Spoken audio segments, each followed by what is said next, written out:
บอสโจไม่ทนประกาศปล่อยน้องวันใหม่แล้วเป็นเรื่องยังนั้นก่อนอื่นขอกล่าวคำว่าสวัสดีครับผมสวัสดีพี่น้องครับป้องปายมิดหมอแคนแฟนหมอลำยินดีต้อนรับเข้าสู่ช่องไทยซีเกตชาแนลสวัสดีพี่ยังแฟนครับเอฟซีสาวหน่อยเพชรบันแพงแฟนครับเอฟซีลาดหน่อยอุ้งอิงสู้ขู่สู้คนเด้อครับเด้อมือขึ้นเป็นจังไดแน่นอนตลาดเพิ่มสุขอาญะครับพี่น้องมิดหมอแคนแฟนหมอลำไปให้กำลังใจลาหน่อยอุ้งอิงสาวหน่อยเพชรบันแพงกันยางอุ่นหนาฝาครับตอนรับสาวหน่อยเพชรบันแพงอย่างอบอุ่นอาญะครับมือขึ้นพี่น้องปังปายมิดหมอแคนแฟนหมอลำหลายผู้หลายคนเนาะเป็นกลุ่มปิดมือแรกครับทั้งกลุ่มปิดกันหลายทั้งกลุ่มเปิดกันหลายกลุ่มเปิดมองได้ครับเปิดหน้าเวทีอัดยัดเยียดกันเข้าไปให้กำลังใจทีมงานสาวน้อยเพชรบานแพงหลานหน่อยอุ้งอิงกันอย่างล้นหลามหันมาว่าฮอดจอดถึงครับบอสโจได้ออกมาประกาศโพสต์ผ่านสื่อโซเชียลประกาศหาประกาศถึงน้องวันใหม่เด็กหน่อยอายุเพียงแค่13 ปีครับพี่น้องมิดหมอแคนแฟนหมอลำที่ได้เบิงได้แย่งคิดเห็นจังไดเด็กหน่อยอายุ13ตอนอายุ13มัวเฮาเจ้าข่อยเฮ็ดอีหยังอยู่มาเบิงน้องวันใหม่นะปัจจุบันนี่ทำอะไรอยู่ความแตกต่างเห็นกันได้ชัดครับมือขึ้นที่ผ่านมาครับบอสโจได้ออกมาประกาศแบบนี้ครับวันใหม่ร้องเดียว1 เพลงวันนี้อย่าตื่นเต้นนะลูกมีแฟนคลับ FC ครับไปแสดงความคิดเห็นกันมากมายด้วยความหักด้วยความแพงด้วยความเอ็นดูเด็กหน่อยผู้หนึ่งถือว่าบอสโจปล่อยยังครับปล่อยโอกาสให้น้องใหม่นี่น้องวันใหม่นี่แสดงออกแสดงความสามารถร้องเดียวตั้งแต่งานที่แล้วครับที่ว่าเอาสาวน้อยเพชรบันแพงมาขึ้นบนเวทีสาวน้อยลำเพลินโชว์นี่ปล่อยน้องวันใหม่มาเพื่ออย่างครับมาเพื่อสร้างกระดูกสร้างประสบการณ์ถือว่าเป็นเด็กอีกคนหนึ่งที่น่าจับตามองไฟกำลังมาไฟกำลังส่องแสงสปอตไลท์กำลังส่องมาหาทางด้านผู้บริหารอย่างบอสโจนี่เป็นผู้บริหารสมองเพชรอยู่แล้ว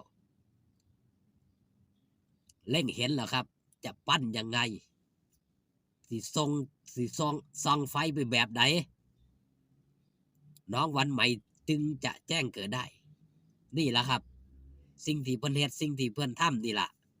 ส่องสปอตไลท์เขาหาน้องวันใหม่ส่องแสงเขาไปใส่สำหรับน้องวันใหม่เนาะตะกี้แต่ก่อนฮักก็สิร้องคู่เมื่อคืนนี่บอกให้ร้องเดี่ยวเป็นเพลงแรกบนเวทีสาวหน่อยเพชรบันแพงหรือไม่อย่างไรพี่น้องมิดว่าแคนแฟนวอลลัมคอมเมนต์มาเบิงเพิ่งเห็นเป็นครั้งแรกบนเวทีสาวหน่อยเพชรบันแพงถือว่าเป็นยังครับเป็นการสนับสนุนเป็นการเปิดโอกาสให้กับเด็กหน่อยผู้หนึ่งได้สร้างกระดูกได้สร้างประสบการณ์ใหม่ๆให้กับโตเจ้าของเองความตื่นเต้นผมเชื่อได้เลยว่ามีอยู่แล้วมีกันทุกคนครับความประมาความตื่นเต้นอยู่ที่ว่าผู้ใดสิควบคุมอาการตื่นเต้นมากหรือน้อยเพียงใดมากหรือน้อยเท่าไรแค่นั้นเองบ่แม่นกันเป็นศิลปินสิบ่ตื่นเต้นนะครับ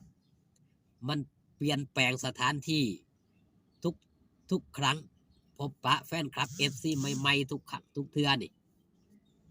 ผมเชื่อได้เลยว่าหลายคนตื่นเต้นหลายคนประมาในการออกโชว์อย่างน้องวันใหม่ก็เช่นเดียวกันครับประสบการณ์ก็ยังสิบ่เจนเวทีปานใด การเล่นบนเวทีการอยู่ตารางเวทีมันก็สิมีความแตกต่างกันคือกับหลาน้อยอุ้งอิงน่ะเห็นบ่ครับนั่นคือไอดอลของน้องวันใหม่อีกคนหนึ่งข้างล่างเวทีเป็นจังไดคำเว้าคำจาเป็นจังไดบนเวทีก็สิเป็นอีกแนวหนึ่งนี่คือประสบการณ์ที่หลาน้อยอุ้งอิงสร้างขึ้นมาน้องวันใหม่ก็เช่นเดียวกันครับความสามารถความกล้าแสดงออกนี่มีเกินร้อยอยู่แล้วคำเว้าคำจาเนี่ยบ่มีย้านไผว่าง่ายๆคือเข้ากับทุกคนได้เบิดสู่ขู่สู่คนบ่ได้เกรงกลัวบ่ได้ย้านแต่ว่าความสามารถบนเวทีนี่ต้องต้องสร้างขึ้นมาอีกต้องฝึกขึ้นมาอีกเพื่อหยังครับเพื่ออนาคตตอนนี้อายุ13อนาคตยังอีกไกลสมกับที่บอสโจจับมาเซ็นสัญญาไว้ตั้งแต่ยังน้อยครับอายุ13ก็เหลืออีกตั้งโดนเนาะมีหลายมีมีอยู่บ่จักคนในวงสาวน้อยเพชรบันแพงในทีมงานเนี่ยที่ถูกจับมาเซ็นสัญญาบ่ว่าจะเป็นน้องโซเฟียน้องวันใหม่นี่น้องหมิวนี่ที่เป็นศิลปินรุ่นน้อยๆเนาะอายุยังน้อยว่าซั่นเถาะจับมาเซ็นสัญญาไว้เพื่ออนาคตของพวกเขาเรานี่ล่ะสิเติบโตไปแนวใดก็อยู่ที่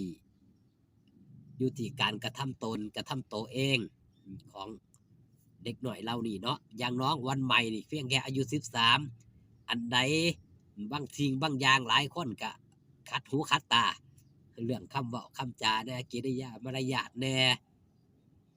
ก็คิดเอาครับเด็กหน่อยเพียงอายุ